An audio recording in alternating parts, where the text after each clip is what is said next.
Class 12th, lesson number 16, the English language. Poet Harry Hemsley. In this video, explanation of the poem and question and answers. The English language. Is English a difficult language? क्या अंग्रेजी कठिन भाषा है? What makes it so? उसे ऐसा क्या बनाती है? About the poem. The poem describes the nonsenses of English language in a light-hearted way, especially about the words which have different meanings but the same spellings. कविता के बारे में कवि प्रसन्न चित्तावस्था में अंग्रेजी भाषा के अर्थभेद का वर्णन करता है, विशेषकर उन शब्दों का जिनके अर्थ तो भिन्न हैं पर वर्तनी एक समान है. Some words have different meanings and yet they are spelt the same. A cricket is an insect. To play it, it's a game. On every hand, in every land, it's thoroughly agreed. The English language to explain is very hard indeed. Some people say that you are a dear, yet dear is far from cheap. कुछ शब्दों के अलग अलग अर्थ होते हैं, फिर भी उन्हें एक समान लिखा जाता है. क्रिकेट एक कीड़ा है अंग्रेजी भाषा में. खेलों तो यह एक खेल है. हर व्यक्ति को हर देश में यह पूरी तरह से माना जाता है कि अंग्रेजी भाषा को समझाना वास्तव में बहुत कठिन है. कुछ लोग कहते हैं कि तुम डियर हो, लेकिन डियर सस्ते से कहीं दूर है. A jumper is a thing you wear, yet a jumper has to leap. It's very clear, it's very queer. And pray, who is to blame for different meanings to some words, pronounced and spelt the same? एक jumper वह शब्द है जो कुछ पहनते हो, पर एक जंपर को उसे कहते हैं जो छलांग लगाते हैं या लगानी पड़ती है. यह बहुत स्पष्ट है, यह बहुत विचित्र है. और इसके लिए दोषी कौन है? कुछ शब्दों के भिन्न भिन्न अर्थों के लिए जिनका उच्चारण और वर्तनी एक समान है. A little journey is a trip. A trip is when you fall.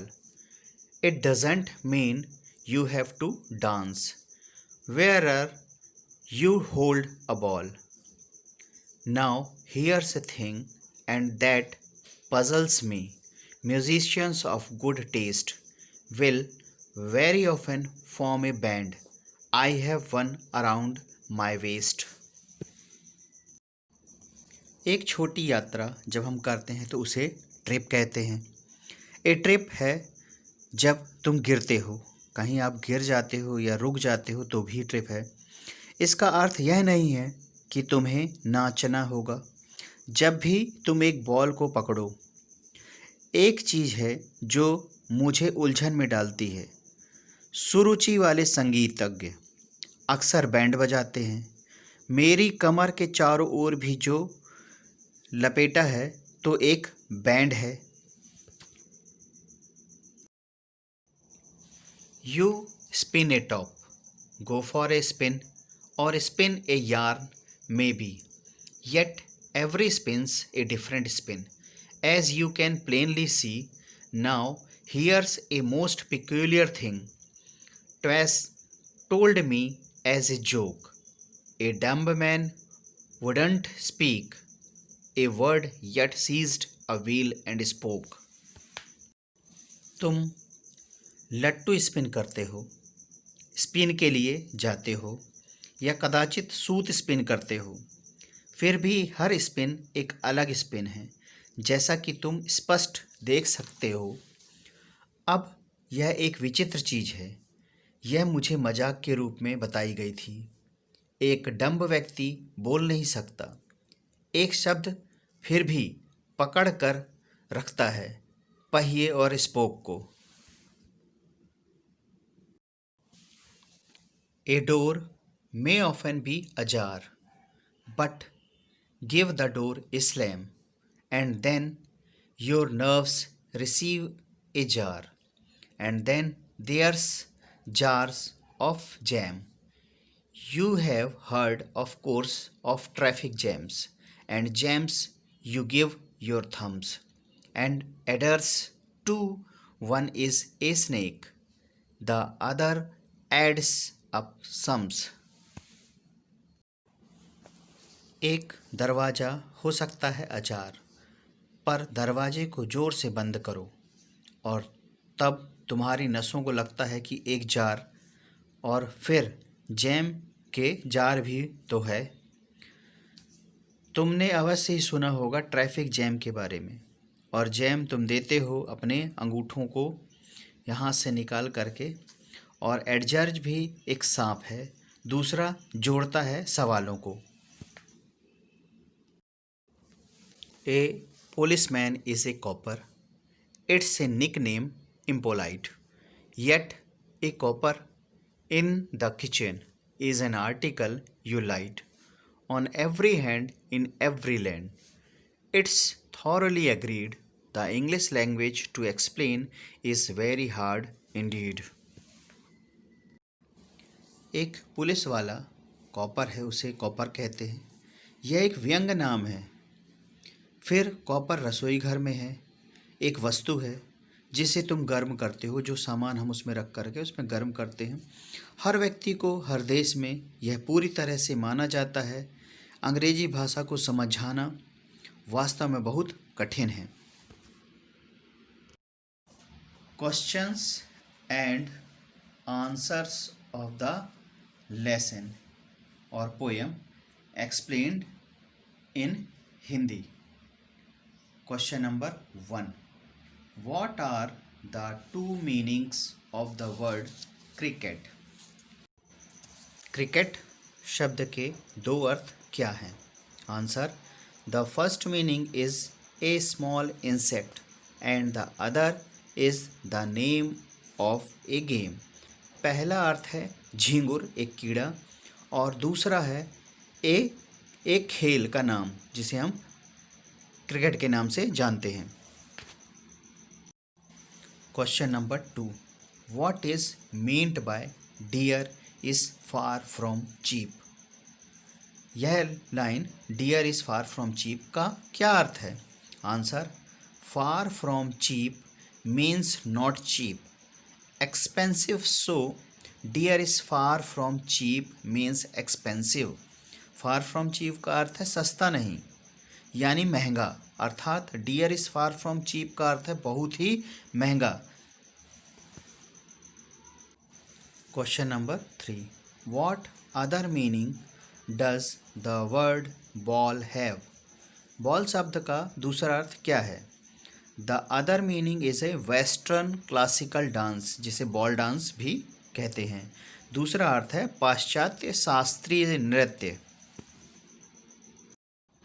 Question number 4. How is the word spin used differently in the poem? कविता में स्पिन किन भिन्न भिन्न अर्थों में प्रयुक्त हुआ है? Answer: The word spin is used in 3 different meanings. It is used to denote, to turn round, to drive or travel quickly, and to produce a thread. Spin शब्द का उपयोग 3 भिन्न भिन्न अर्थों में हुआ है। इसका उपयोग गोल घुमाना, तेजी से गाड़ी चलाना या यात्रा करना तथा सूत या धागा बनाना के अर्थों में हुआ है। Question number 5. What joke is the poet talking about? कवि किस मजाक की चर्चा कर रहा है? The poet is referring to a joke connected with the words dumb and speak. कवि डम्ब और स्पीक शब्दों से जुड़े एक मजाक की चर्चा कर रहा है। Question number 6, what happens when you slam a door? जब तुम दरवाजे को ज़ोर से बंद करते हो तब क्या होता है? Answer, when we slam a door it produces a loud sound. जब हम दरवाजे को ज़ोर से बंद करते हैं तो ज़ोर की आवाज़ होती है। Question number 7, how is a copper used in a kitchen? रसोई घर में तांबे का उपयोग कैसे किया जाता है? Answer, copper is used in the form of utensils used for cooking food. तांबे का रसोई घर में खाना बनाने वाले बर्तनों के रूप में उपयोग किया जाता है। इस वीडियो में क्लास 12th लेसन नंबर 16 में जो पोयम है, कविता है, उसके बारे में एक्सप्लेनेशन किया गया है और इसके बाद इसमें क्वेश्चन आंसर्स बताए गए हैं। अगर आप इस वीडियो को देखते हैं और अच्छा लगा हो तो इसे लाइक और शेयर ज़रूर करिएगा, और अगर आप मेरे इस चैनल में पहली बार आए हैं तो इसे सब्सक्राइब करना बिल्कुल मत भूलिएगा। Thank you for watching the video.